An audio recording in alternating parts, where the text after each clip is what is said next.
Hello everyone, Miss Carrie here. Today I'm going to show you a fun and simple way to use cut files on your scrapbook pages. I'm working with the May Hip Kit collection, which is called Vintage Memories. This kit is full of beautiful muted tones and unique patterns. In the main kit, you'll find pattern papers and embellishments, which I'll share with you in a moment. You can also purchase an additional cardstock kit that matches the collection. The cardstock has beautiful colors that complement the pattern papers, with solid on the front and wonderful patterns on the back. My favorite part of this kit is the embellishments. There are some lovely puffy shapes, foam shapes, puffy alpha stickers, vellum shapes, fabric die cuts, cardstock die cuts, and tags and labels. I'll be pairing this kit with a cut file from the HIPKITCLUB site. If you're a registered member, you can download these cut files for free. I have already uploaded this one into Cricut Design Space, and I'm going to cut it from a soft latte cardstock using my Cricut Maker.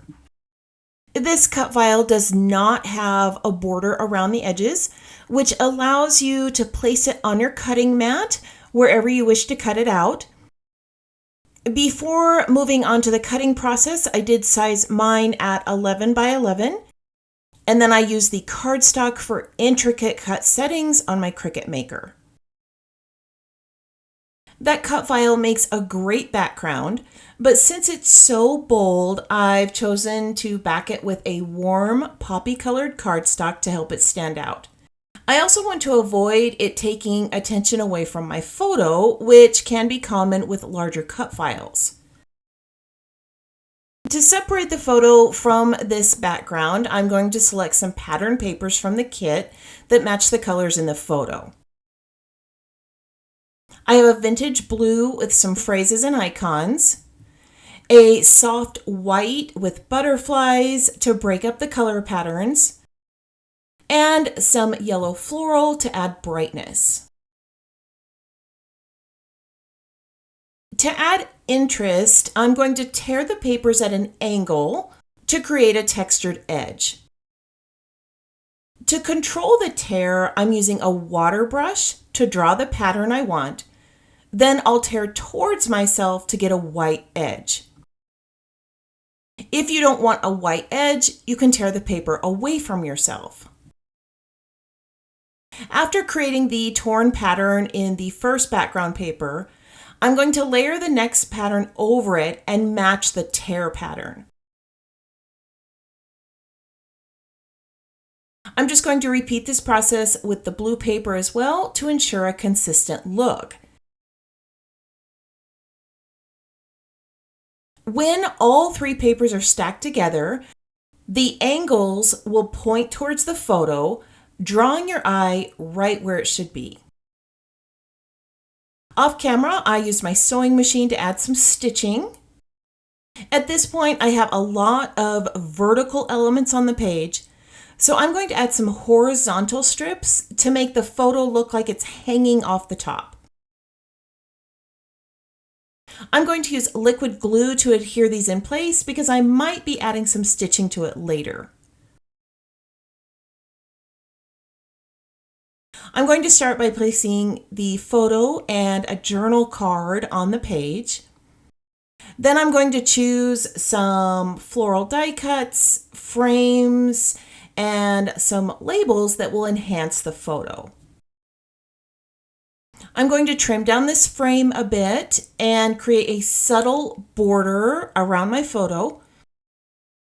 This has a little paperclip icon that's going to add a nice little detail to this design.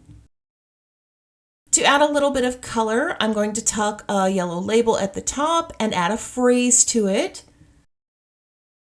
I want to keep things cohesive, so I'm going to repeat some colors like yellow and blue I do want to bring in a little bit of dark blue and frame this right side of the photo.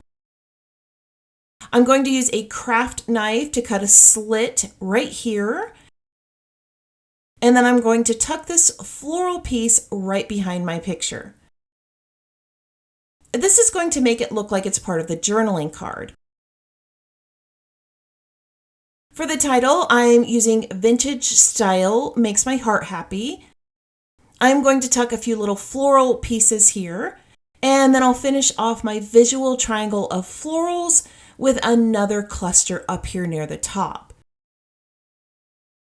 I wanted this floral cluster to have more of a layered look, so I trimmed off the dark blue flower, which would have been tucked behind the photo, and I'm just going to layer it underneath the printed die cut. This is a really simple way to make it look like you have multiple flowers when you only have one image.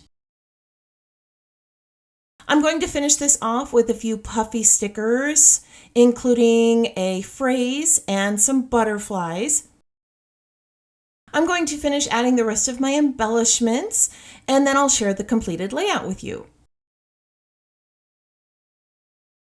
Originally, I had planned on adding some stitching details at the top, but I decided to add a bit of twine to break up those florals and add some texture. This simple design keeps focus on the photo and softens that top section without overwhelming the layout. I love how the bold background, torn paper layers, and embellishments all work together without overshadowing the photo. If you'd like more inspiration, be sure to join the Hip Kit Club Facebook group and check out the amazing projects shared by our community. If you enjoyed this tutorial, give it a thumbs up, hit the subscribe button, and leave me a comment below. I hope you have a wonderful week, and I can't wait to see what you create.